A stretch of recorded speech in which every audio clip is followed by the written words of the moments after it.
To the 80/20 of e-commerce. My name is Gary Huang. Today we're going to cover Amazon versus Walmart, how the e-commerce wars are looking right now in 2021 and what opportunities there are for sellers. We'll also find out in a recent leaked report from Amazon India how Amazon is systematically taking third-party seller data and then using that to decide what products to knock off, and also how they were artificially putting Amazon Basics private label brands on top of third-party sellers' search results from Amazon India. And then also we'll learn about Vance Lee in a special training that he gave, how he pre-sold $1.3 million in orders before spending $1 on inventory. This is the 80/20 of e-commerce, the week of October 22nd. My name is Gary Huang. This is brought to you by the Seven Figure Seller Summit. Let's get into this.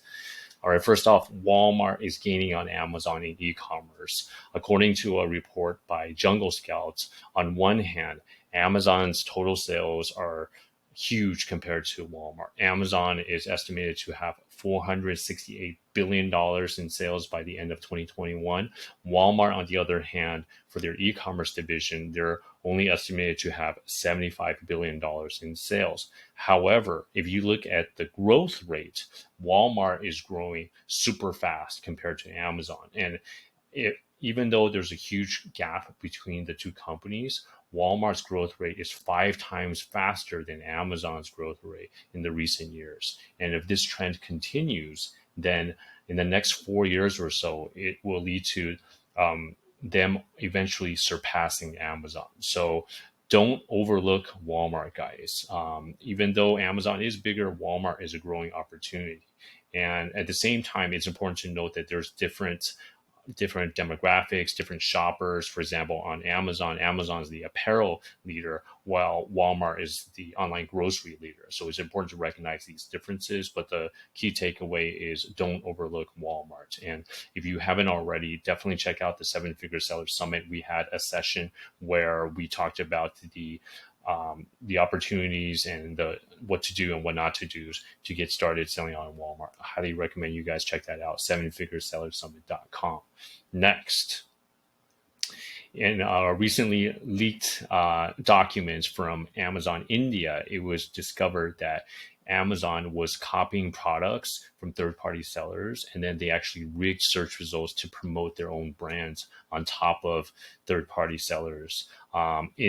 In this picture, I just wanted to share with you guys, can you tell the difference between these two camera bags? Because I certainly cannot. On the left is the Amazon Basics private label camera bag, and on the right is the original third-party seller Peak Designs original bag on the right. So there's virtually no distinguishing the two, right? So this is an example of how Amazon is really blatantly copying third-party sellers and their designs. Last week, in a report by Reuters, it was discovered that there were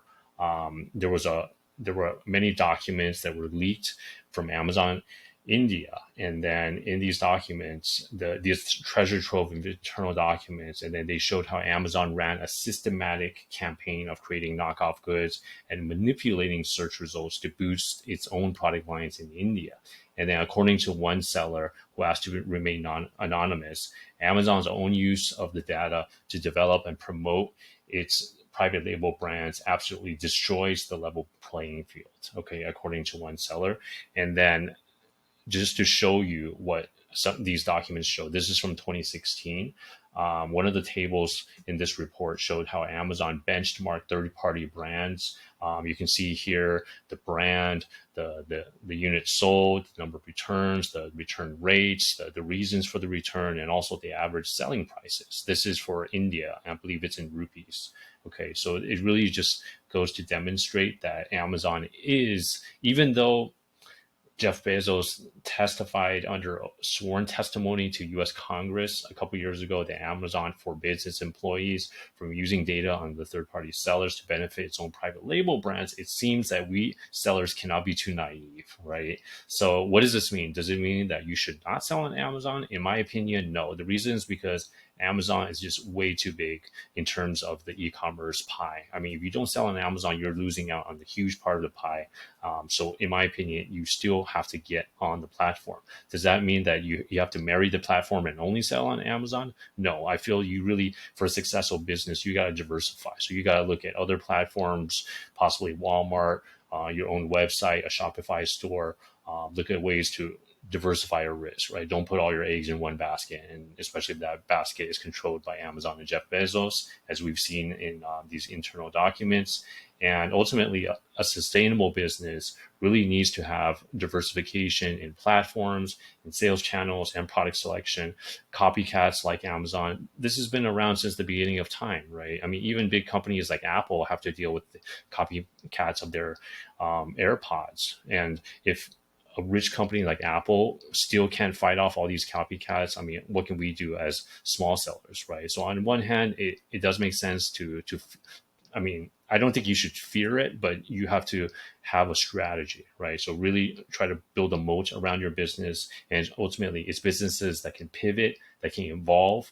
These will survive these turbulent times and these challenges. All right. So this is a segue to how one seven-figure seller that we've featured on the summit in the past, Vance Lee, he sold over $1.3 million in pre-orders before spending just even $1 on inventory. And then he gave a 60-minute masterclass on crowdfunding and how he was able to successfully raise this, I mean, literally millions of dollars. And Vance and his partner, they've broken 2 records in crowdfunding on Kickstarter in their niches. So highly recommend that you guys check this out, especially if you're dealing with cash flow issues right now. And if you want to cut your risk when you're doing product launches, this really turns the Amazon business model upside down. So the link will be below, and I'm offering the replay for you guys in case you missed it. All right. In addition, I'd also like to ask for your help. I would love if you can vote for Seven Figure Seller Summit as your favorite conference at Seller Poll. This is one of the main polls in the e-commerce industry. As you may know, thanks to your voting and your support, last year, Seven Figure Seller Summit took home the win for your favorite Amazon conference. And I thank you for that. By winning this award last year, we were able to help even more sellers and we got more publicity. So we were able to bring in even more better speakers. We were able to lock up more sponsorship, and all of this really helps us create the best event for you. And it's actually a free event for a limited time. So that's how we can create this for you. So if you can just take a few minutes to vote for us at Seller Poll as your favorite conference, if you feel compelled, I'll be very grateful. And if we do win again this year, this is what I'm going to do. We're going to offer a free encore presentation of Seven Figure Seller Summit 5 for 1 week if we win. So I really, come on, guys, let's go. Let's get this. And I really appreciate if you can vote for us as your favorite Amazon conference. All right. So let's go for the win, guys. I appreciate your support. All right. And other than that, if you like this video newsletter, the 80/20 of e-commerce, I also have an email newsletter. You can sign up for it at sevenfiguresellersummit.com. Every Friday, I will give you the 80/20 of e-commerce. All right. My name is Gary Huang. Thanks for watching, and we will see you guys next week. Bye, guys.